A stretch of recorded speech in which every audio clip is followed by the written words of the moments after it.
अस्सलाम वालेकुम। जी तो बच्चों, कैसे हैं आप? ये जो वीडियो आपके लिए बननी बनाई जा रही है, ये ख़ास तौर पे उन बच्चों के लिए है, जो हमेशा ये सवाल करते हैं, सर मैं अपनी इंग्लिश इम्प्रूव करना चाहता हूँ। इसके बाद जब वो कहते हैं ना कि इंग्लिश इम्प्रूव करना चाहता हूँ, तो उन्हें जब मैं कहता हूँ कि भाई कोई किताब पढ़ लें, कोई शो सुन लें, इंग्लिश बोलें, तो उसके बाद फिर वो मतलब अमल की दुनिया में नहीं आते, बस वो कहते हैं कोई एक जादू की छड़ी वो घुमाई जाए और मैं इंग्लिश बोलना शुरू कर दूँ। Without any effort you can't get anything. तो अब वो मैं उनको कहता हूँ हमेशा कि बेटा छोटे छोटे नॉवल पढ़ना शुरू करें। उससे आपकी वोकैबुलरी डेवलप होगी, उससे आपको सेंटेंस स्ट्रक्चर का पता चलेगा, आपकी रीडिंग इंप्रूव होगी, लिसनिंग इंप्रूव होगी, राइटिंग इंप्रूव होगी, और आप जो है अच्छी तरह से लैंग्वेज को समझ सकते हैं। तो बजाय इसके कि मैं उनको कह दूं कि चले जी नॉवल पढ़ें, अब तो वो कहते हैं फिर से नॉवल कहाँ से ला के दें, क्यों, कैसा नॉवल होना चाहिए, ये एक अलग क्वेश्चन बन जाता है। तो मैंने इन सारे सवालों को एक ही जगह पर कंपोज करके आपके लिए एक वीडियो बनाई है, और एक बुक आपके सामने रख रहा हूँ, और आपको बताऊंगा कि आपने बुक कैसे सिलेक्ट करनी है। जैसे आपके लिए मैंने बुक एक सिलेक्ट की हुई है, इसका नाम है 1984। ये जॉर्ज ऑरवेल की लिखी हुई है कि नॉवल है। ठीक है, आपको किसी भी नॉवल से पढ़ने से पहले, कोई बुक स्टार्ट करने से पहले, ये जरूर देखना चाहिए कि ये जो राइटर है ये कौन है। और अगर आप ओ लेवल के स्टूडेंट हैं तो I would recommend you to read mostly writers and authors of British nationals, or the people who have been there in British, because they have a good accent, they have a good sentence structure, and purely they suit to the your Cambridge style. So George Orwell, born in England, born in subcontinent, and he brought up in England. तो ये हमारे culture से भी वाकिफ है और हमारे उस इंग्लैंड से भी वाकिफ है।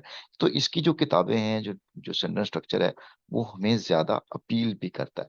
तो इसके लिए बेहतर है कि आप जो है एक तो एक किताब की पहले समरी पढ़ ले कि किताब क्या होती है, वो मैं आई वोंट रिकमेंड यू। दूसरा ये कि आपकी जो ऑथर है ना, इसको जरूर समझें ये क्या है। तो इसके लिए अगर आप ये बुक पीडीएफ की फॉर्म में पढ़ रहे हैं, तो जारी बात है कि आपके पास मोबाइल है, गैजेट है। तो गैजेट में ये आपके पास नेट हो तो आप उसकी विकीपीडिया पे चल जाएं, कहीं पे भी लिखें कि बायोग्राफी ऑफ जॉर्ज ऑरवेल, तो आपके सामने सारी चीजें आ जाएंगी। ये जॉर्ज ऑरवेल साहब, ये एरिक ऑर्थर ब्लेडन का रियल नेम था, ये जॉर्ज उनका पेन नेम था।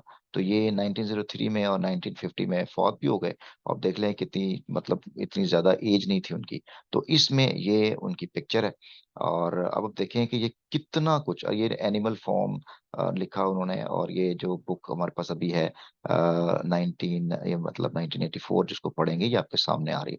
आप अगर देखें कि इंसान की जिंदगी इस तरह तो होनी चाहिए, कम से कम विकीपीडिया कुछ पेजेस आपके लिए मुंतखब करे और बताए कि आप कहाँ से पढ़े थे और कहाँ आप, ये उसकी फैमिली रहती थी, वगैरह वगैरह। ये सारे पेजेस जो उसके जॉर्ज ऑरवेल के बारे में है। आप भी जब फौत हों तो आपके बारे में भी दुनिया याद करे कि यार कुछ था उस बंदे में। तो ये तो कम से कम होना चाहिए, ठीक है ना। तो ये हमें पता चला जी जॉर्ज ऑरवेल के बारे में हमने थोड़ा देखा।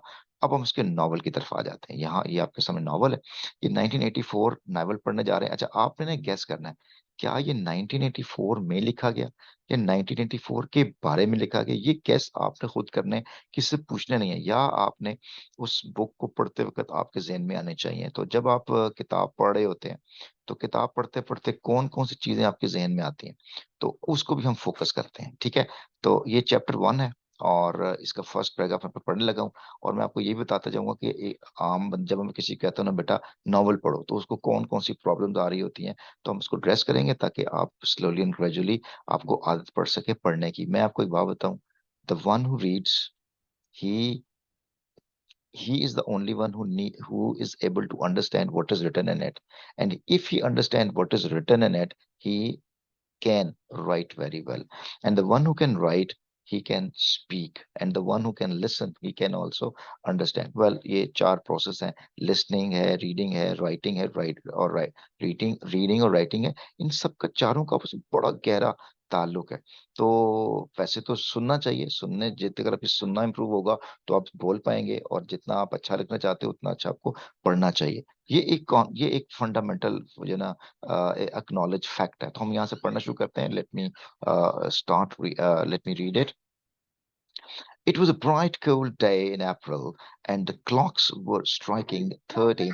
Winston, Winston Smith, Winston Smith, his chin nuzzled into his breast in an effort to escape the wind slipped quickly through the glass doors of Victory Mansions, though not quickly enough to prevent a swirl of gritty dust from entering along with him.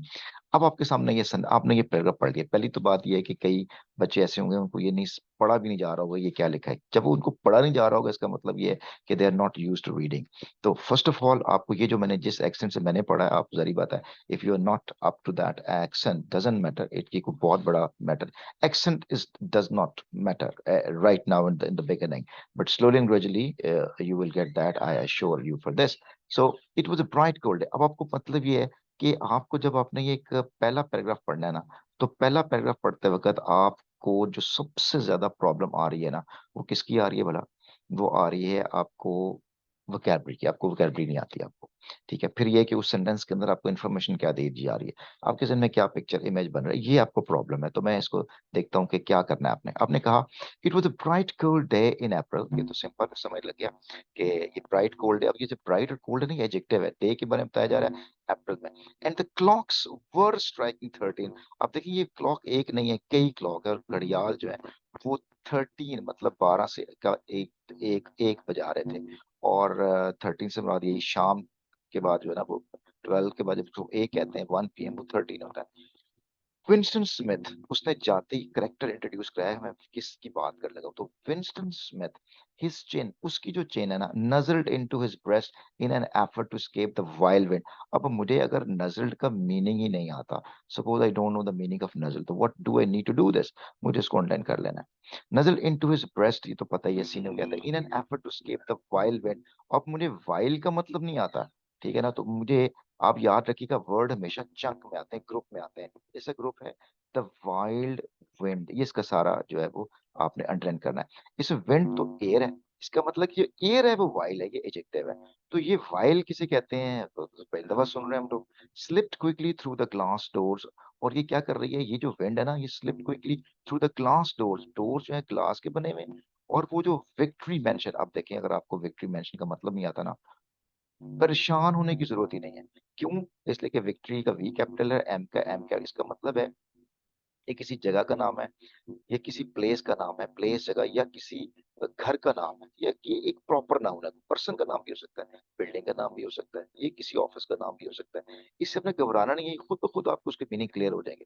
तो लेकिन ये बात पता चल गई कि ये जो डोर है ग्लास शीशे का बना हुआ है, और वो विक्ट्री मेंशन मतलब अपार्टमेंट हो सकता है, घर है, उसका एक वो है, उसमें स्लिप, उसमें से जो है ना हवा आ रही है। और क्या कर रही है, though not quickly enough to prevent a swirl of gritty, अगर ये इतनी तेजी से नहीं आ रही, टू प्रिवेंट का मतलब स्टॉप होता है, अ swirl ऑफ ग्रिटी डस्ट, आपने ये पूरा जो है ना अंडरलाइन करना है।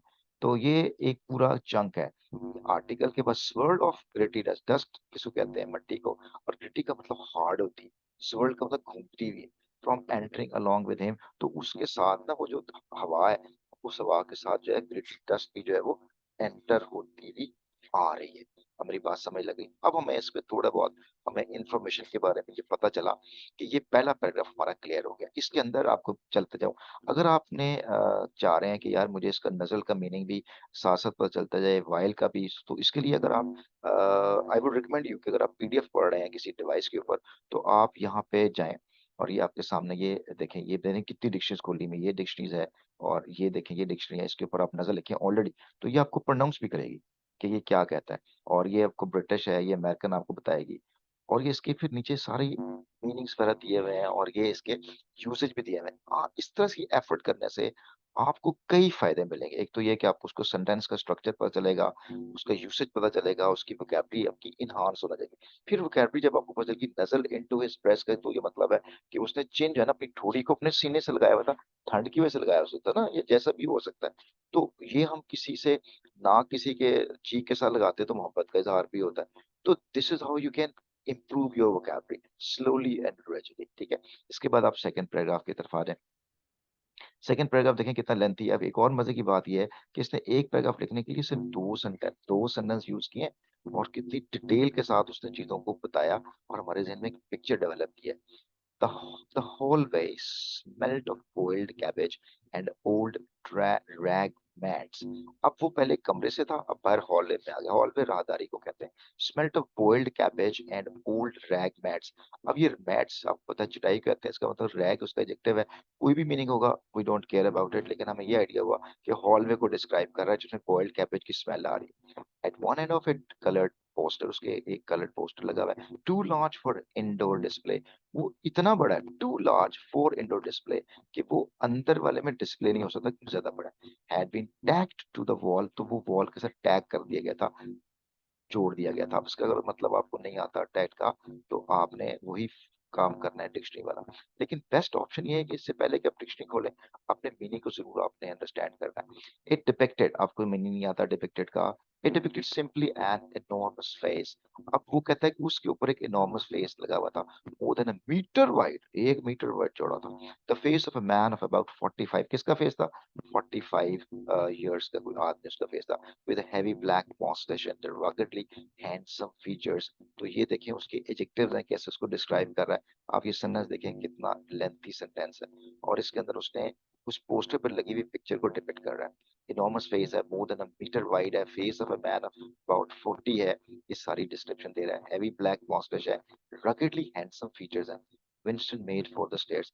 अब देखें ये विंस्टन वही है। कौन है वाला विंस्टन जिसका जिक्र उसने ऑलरेडी, आज को ये याद रखना है आपने, ये विंस्टन स्मिथ की बात हो रही है। मेड फॉर द, अब आप बताएं मेड फॉर द का मतलब, जब तक आपको ये मेड फॉर फ्रेजल वर्ब का नहीं पता होगा, ये मेड वर्ब है फॉर प्रेपोजिशन है, तो इसके क्या मीनिंग होंगे, आप इसको अंडरस्टैंड ही नहीं कर सकते। Again you need dictionary.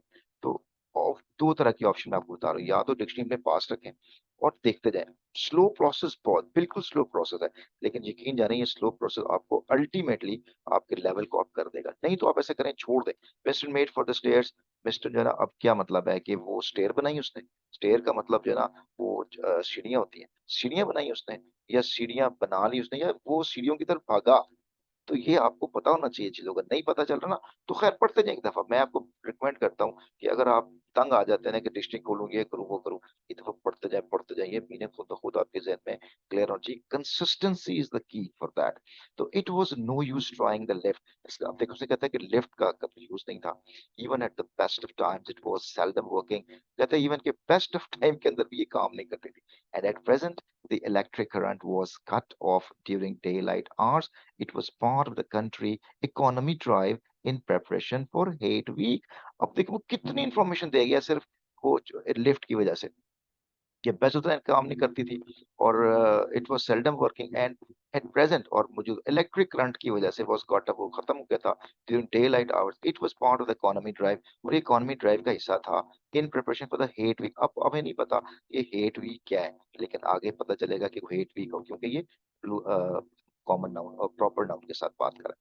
The flat was 7 flights up. ये जो फ्लैट इसका मतलब कि जिसकी बात कर रहा है, वो उसका नाम दिया था ना उसने, विक्ट्री वाला, मेंशन वाला, तो वो 7 फ्लाइट्स हैं उसकी। एंड विंस्टन हु वाज 39, आप देखें विंस्टन की एज बता रहा है, who was 39 and had a various varicose ulcer. आप देखें इसका मतलब अल्सर आपको पता बीमारी है, और ये वेरिकोस उसका एडजेक्टिव होगा। Varicose ulcer about his right ankle, right ankle पे अल्सर था उसको। वेंट स्लोली, आहिस्ते जा रहा था, resting several times on the way, और फिर कई दफा रुका भी। On each landing opposite the left shaft the poster with the enormous face gazed from the wall। और जब भी बोलता, वो जो पोस्टर लगा हुआ था ना, वो उसकी तरफ देखता था। It was one of those pictures which are so contrived that the eyes follow you about when you move। कहते हैं ये पिक, जो पोस्टर लगा हुआ है, ऐसी पिक्चर लगी हुई थी, आप जहाँ भी देख लेते, वो लगता कि आप ही को देख रही है। ऐसी आपने पिक्चर अक्सर देखी होगी, वो हमेशा आप ही को देख रही होती है ना। तो Big brother is watching you, the captain beneath it ran। तो उसके नीचे गिर, अब देखो तो कैप्टन beneath it ran का ये मतलब ये हो सकता है कि कैप्टन उसके नीचे भाग रहा है, नहीं। द कैप्शन, सॉरी कैप्टन नहीं है, द कैप्शन beneath it, उसके नीचे जो कैप्शन लगा हुआ था उसमें क्या था, Big brother is watching you, वो तुम्हें देख रहा है। इनसाइड द फ्लैट, अब ये एक पैराग्राफ आपके सामने बन गया, और यू कैन अंडरस्टैंड कि ये किस अंदाज से आपने पढ़ना है। और जारी बात है, स्लोली एंड ग्रेजुअली नॉवल आपको ग्रिप करता है कि यार ये ब्रेक ब्रदर कौन है, ये कौन दिख रहा है, विंस्टन क्या है, किस घर में रह रहा है, कैसे चल रहा है। और फिर वो आहिस्ता आहिस्ता ये चीजें जो ना फोल्ड अप होती हैं। इसके 197 पेजेस हैं, इसको आपने पढ़िएगा। अगर आपको ये जो मैंने जिस अंदाज से आपको वीडियो बना के दे रहा हूँ, if you want to continue, अगर आप चाहते हैं कि मैं इसे कंटिन्यू करूँ, तो फिर मैं ये आपको डेली एक एक पेज, दो दो पेज करके इसको हम पढ़ेंगे इंशाल्लाह इसको जी। ठीक है जी, अपना बहुत सा ख्याल रखिएगा इंशाल्लाह ताला। हम मिलते हैं अगली वीडियो में, और मुझे इसका फीडबैक जरूर दीजिएगा कि आपको ये सारा प्रोसेस कैसा लगा। और देखें, कोई भी चीज मेहनत के बगैर या कोशिश या प्रोसेस के बगैर जो है ना वो बगैर हासिल नहीं हो सकती।